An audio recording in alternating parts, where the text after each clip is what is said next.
আমরা এই খালার বাড়ি যাবে হচ্ছে মাগুরা। খালার যাওয়ার মতন ভাড়ার টাকা নেই। খালা এরকম 10-20 টাকা করে সবার কাছ থেকে যে যা পারতেছে দান করতেছে। এখন যাইতে তো আসলে 10-12 হাজার টাকা লাগবে ভাড়া ঈদের সময়। এখন আমরা আমাদের ফাউন্ডেশনের থেকে যথাসম্ভব চেষ্টা করছি এবং সকলে কিছু কিছু টাকা পাঠাইছে। কেউ 1000, কেউ 500, কেউ 200 এরকম পাঠাইছে।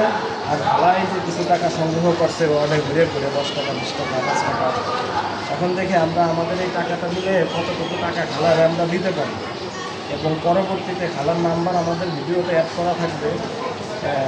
আপনারা এখান থেকে দেখে দেখে খালারে আপনারাও কিছু সহায়তা করতে পারেন।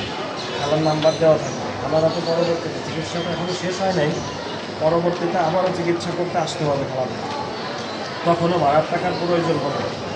সরকারি হসপিটাল খুব একটা খরচ নাই, কিন্তু যাতায়াতের ভাড়া তো অনেক।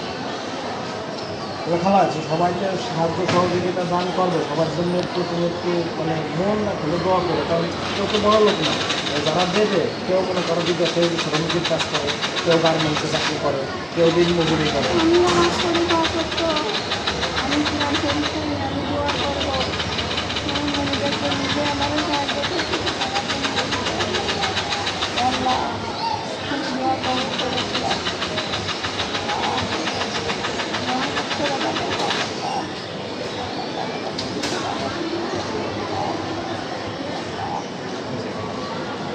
ঠিক আছে ভাই।